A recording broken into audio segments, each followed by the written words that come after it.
When you are struggling and you start thinking about giving up, I want you to remember something that my husband and I have talked about since we first started this journey nearly a decade ago. Something that has carried us through every moment in this White House and every moment of our lives. And that is the power of hope. It is our fundamental belief in the power of hope that has allowed us to rise above the voices of doubt and division, of anger and fear that we have faced in our own lives and in the life of this country. Then we can be whatever we dream, regardless of the limitations that others may place on us. The hope that when people see us for who we truly are, maybe, just maybe, they too will be inspired to rise to their best possible selves. Shoot, it's the hope of my folks like my dad. Got up every day, do his job at the city water plant. The hope that one day his kids would go to college and have opportunities he never dreamed of. That's the kind of hope. People told me that I might not be able to do well in school for whatever reason. I was always a good student. I worked hard, but I thought there was some magic that happened that made you really, I didn't know that it was just plain old hard work. So there were periods of doubt for sure. I think I have doubts today.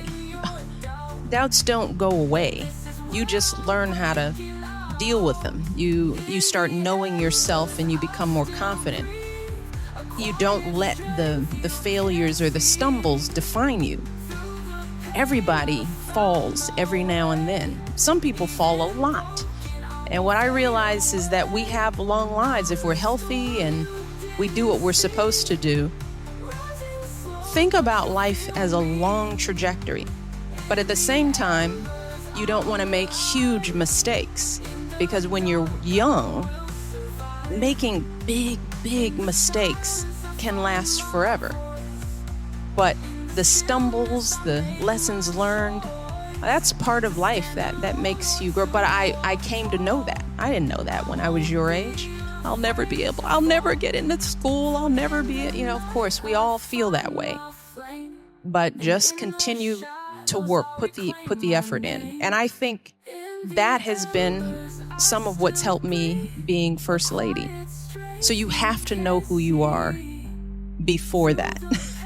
And you live that reality and you keep living it out no matter what.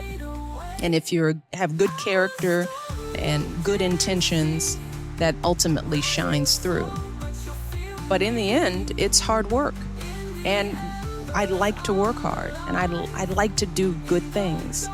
And you practice that now. You don't wake up one morning and you're suddenly who you think you want to be. You have to put some energy into it. So if you want to be an honest person, you have to be an honest person every day, even starting at 3 and 4 and 5, right? You have to practice hard work. You have to practice effort. And I also encourage them, try to help them understand that good things don't come easy. With that effort, that's where you grow. That's where growth is. Some of the best times in my life when I've grown, it's when I've done something hard, when I've overcome a fear. Our first job in life is get to know ourselves. And I think a lot of times we don't do that. We spend our time pleasing, satisfying, looking out into the world to define who we are. And that's true for women of color. For sure, there is a limited box that we are put in. And if we live by that limited definition, we miss out on a lot of who we are. But it takes taking the time to know who you are to be able to deal with the onslaught of negative messages that you're bound to get.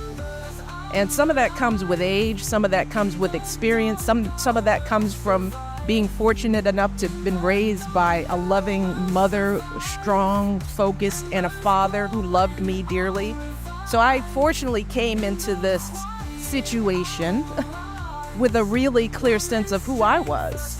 So when you hear the smack talking from outside the world, it's easy to sort of brush that off because I know who I am.